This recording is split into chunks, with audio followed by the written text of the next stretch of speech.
Hello everyone. Are you ready to transform your finances? I know, it sounds super clickbaity, but I promise you it's not. Today I'm going to share with you 5 financial habits that I've implemented to just completely transform my financial journey. They were so useful and like transformative to me that I know they will be for you too. So let's go ahead and jump right into it. Where are we going? To where the money grows.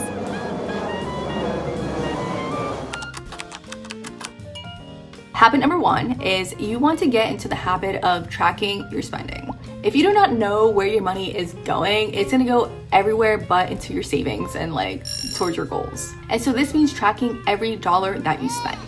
I know that sounds tedious, but this is not something that you have to do forever. When I first started, I really just wanted to get a baseline because I had an idea like, oh, you know, I spend $30 on subscriptions. I only spend $100 a month shopping on unnecessary things. But you know, whenever I took 3 months to actually track my spending and see like where my money is going, I was able to recognize a pattern, and it's like, no, dude, I have like $95 in subscriptions and I spend like $600 a month on unnecessary stuff, right? But it's a situation where like I would not have been able to identify these patterns and like come to these conclusions if I had not been like fine combing my spending to see where my money was actually going. Habit number 2 is to automate your savings. And then of course, what's the book? I Will Teach You to Be Rich by, I don't want to mess up his name, but I'm going to put a picture of it right here.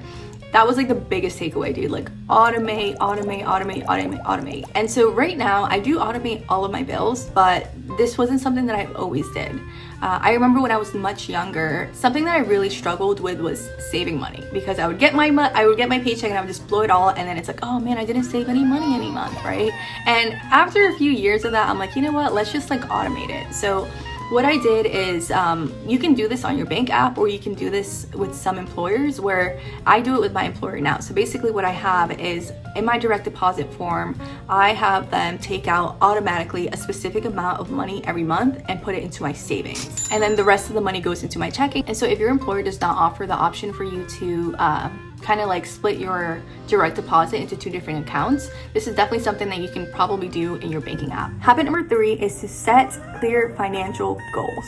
For me right now, this is like more important than ever, because for the first time I think ever, like I actually have like real debt, right? Usually like my cars are paid off and whatever, you know, I buy things cash, but right now I'm in a situation where I owe money to loans outside of like my house and outside of student loans. When you have clear financial goals, whether they are to pay off debt or whether they are to save, you're gonna get there much quicker, because it's not gonna happen on accident, right? You're not just gonna one day at the end of like December 2025 wake up and say like, oh wow, I paid off my car loan, if you're not actively working on that every month and like consistently. So this brings me to my Notion tracker, right? So I created this tracker because I'm a girly where at the end of before 2025, right, I will have paid off my car loan, I will have paid off my personal loan, and I plan to save $20,000. And so again, this is not something that's going to happen by accident. So the way that I ensure that I am on track, that I am being mindful of my spending, and that I'm going to reach my goals by the deadline that I set for myself, is to track my money. And so here in my Notion tracker, this is where I track my credit cards, my loan balances, my income, and it's really a way for me to just budget my money as soon as I get it, to make sure that it's going to the things that are actually going to make an impact on my financial journey. Buying Sephora is not going to do anything for my financial journey. Neither is red bottom heels. You see what I'm saying, right? But I want the things, but this is a way for me to just stay accountable. Like, okay, red bottoms are like $800, or do I want to pay that money towards my car, right? Choose a car, ladies, choose a car. Alright, and then so habit number 4 is about consistency. You can make the greatest financial plan on earth, right? And if you do not follow it to a T, you're never going to reach your goals. And so this means that in order for you to follow it, because it's through an extended amount of time, is like you need to check in regularly.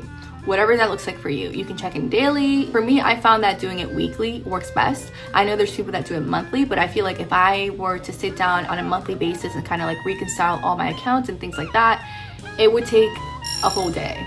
So I'd rather just take like 1 to 2 hours every weekend here with you guys and just like go over my budget, my weekly wallet check. It's basically a series where I sit down with you guys and I just go over my budget for the week, and I basically just allocate the money from my paycheck into the different buckets, into my credit cards, into my car loans, and into like anything else that I have pending. And so if you want to check out the series and you want to budget with me, with your girl Wilma, right? If there's a will, there's a way. We can do the things together. Check out this video right here. But anyways, number 5, when it comes to healthy financial hygiene, I don't know if that's a thing, but I think it's always important to have some kind of strategy. For me right now, because I have loans and I don't like to pay interest, my strategy is focused on debt repayment. Once I pay off my debt, then I'll go into saving and investing.